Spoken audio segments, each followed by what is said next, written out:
What up, though? I am Jay the Gentleman, and this is Verse.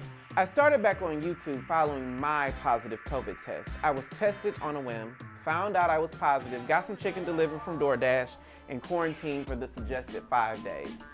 But when you sit at home, can't really talk for a long period of time, and the only company that I had was my dog, a whole lot of questions started swirling in my head. As soon as I was able, I dusted off my camera, set up some lights, posted my green screen because I don't need y'all seeing where I live, and I started to get my questions out of my head and onto the camera. So this is my COVID story.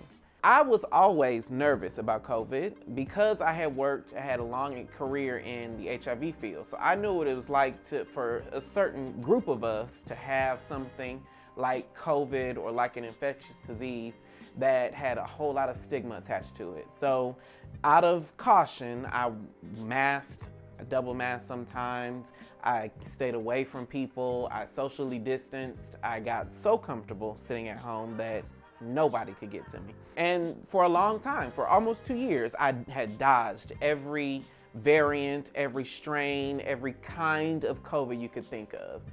But Omicron was something totally different. Omarion touched me. It was the most random way I found out. I hadn't gotten a flu shot in years. But this time I'm on prep, so I see my primary care physician regularly, and she recommended I get a flu shot. So I was like, well, because COVID is circulating and seasons are changing, here in Atlanta, temperatures might be 70 degrees one day and 20 degrees the next. I just said, okay, I'll take a flu shot. So I went to the doctor's office to get my flu shot. And you know, when you go into a doctor's office, they ask you those long questions because I hadn't had loss of taste, loss of smell, and I wasn't getting shortness of breath, I figured I'm good. So I still went in and I told them that I had a cough, just some chest congestion, and I attributed it to, allergies or whatever, or changing in seasons and stuff like that. And so out of caution, the nurses at my doctor's office who were gonna administer the flu shot said, well, let's just give you a COVID test. Because I was exhibiting symptoms, they could do a rapid test. I was fully expecting COVID test to come back negative to get my flu shot and go about my business. When she came back in, the nurse came back in like full hazmat gear and gave me a positive test. I didn't know what to do with that. So I ended up having a telemed appointment with my doctor, and she gave me kind of my next steps. And it's the same kind of stuff you hear about from everybody else. Treat the symptoms. So I stocked up on Dayquil for the day, NyQuil for the night. And I was just gonna treat this chest congestion as just that. I figured I'd be, laid up at the house for a couple of days. I had some vacation time with my job. It's the end of the year. Well, in my case, it was the beginning of the year. And that'll be that. What I didn't expect is all the other side effects that came along with this chest congestion and a cough.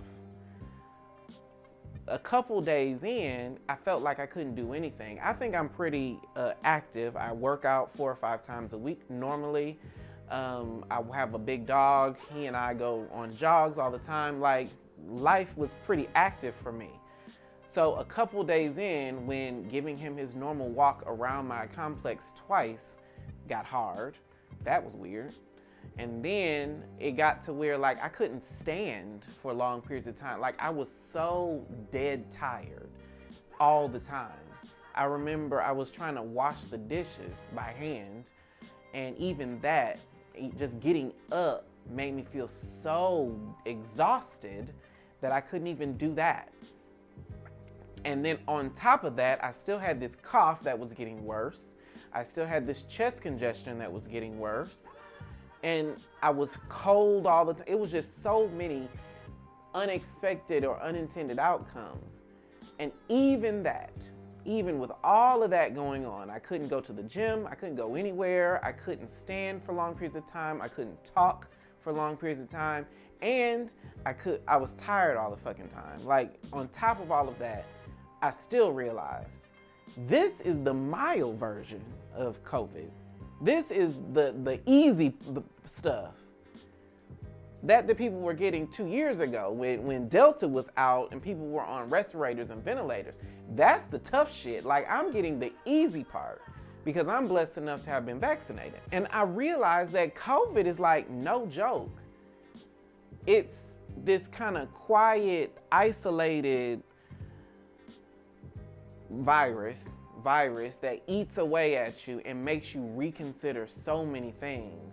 And what made me sad, and also what made me kind of inspired, was just the idea that somebody for decades has contracted a disease, and then they've either been forced to, like in the case with COVID, or felt compelled to, like in the case with so many of my clients and friends with HIV, to suffer alone.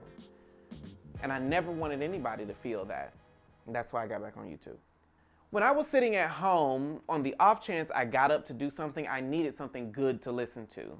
And that's why this episode of Verse is brought to you by Dear Black Gay Men Podcast, hosted by yours truly. It's a short, bullshit-free step out of our comfort zone to talk about all the emotional ups and downs along the journey to happiness. Hopefully, it's our weekly reminder of how dope it is to be black gay men who love black gay men. Dear Black Gay Men Podcast is available wherever you get podcasts. You can visit fullyverse.com/podcast to binge on the first 10 episodes and subscribe with new episodes coming January 2022. Now let's get back into the episode. Now I'm fine. My symptoms are gone and I'm back to 100%. But having gone through this ordeal, I can't undersell how important it is to still follow the CDC guidelines to prevent the spread of COVID. You can click here to watch my interview with the public health epidemiologist on why vaccines are so important, especially to black gay men. That was our show. Stop by fullyverse.com/merch to get your Versus Fuck sweatshirt. Again, it's the best way to support what we do here on Verse. And don't forget to subscribe and hit the notification button to never miss another edition to the Black Gay Agenda. I am still Jay the Gentleman. This is still Verse, and I will see you next time. Bye.